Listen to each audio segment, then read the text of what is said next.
हमारी छेला पंचायत की दो प्रॉब्लम्स हैं। पहली प्रॉब्लम एक ये है कि हमारी स्कूलों की कंडीशन जो है वो पहले बहुत ख़राब थी, लेकिन हमारे जोनल एजुकेशन ऑफिसर साथरा के दफ्तर में एक बाबू रमेश बैठा है जो पैसे लेके दोनों हाथ से मुलाजमीन को लूट रहा है और अपनी मर्जी से अटैचमेंट करता है। छेला से कोई मैडम कोई टीचर को उठा के अज़माबाद में अटैच कर देता है और जालिया में अटैच कर देता है। जिस स्कूल की पॉपुलेशन 100 कुछ बच्चे के करीब है, माँ बाप मुश्किल 3 टीचर रह गए हैं। मैं ज़िला तरक्याती कमिश्नर साहब से, गवर्नर इंतज़ामिया से दरख्वास्त करता हूँ। आप कहते हैं कि हमने इस दौर में शफाफियत लाई है।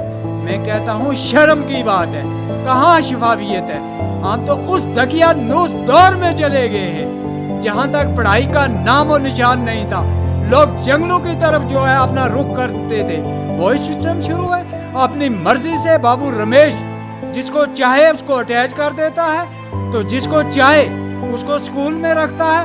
हमारी गुजारिश है जिला तरक्याती कमिश्नर साहब से और हमारे जॉइंट डायरेक्टर अशरफ साहब से और सीओ साहब से, आप खुदा का खौफ खा के छेला डांगरी में हमारे जहाँ जिन जिन स्कूलों में, हाई स्कूल में, GMS डोबा,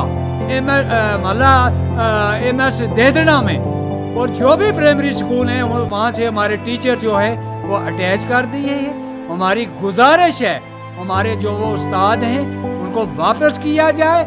जिस कौम को तबाह करना है उनके बच्चों की तालीम छीनी जाती है। छेला डांगरी बहुत इलाका था जहाँ से मीर पुंशी साहब ने उठ के हिंदुस्तान तक छाप छोड़ी थी।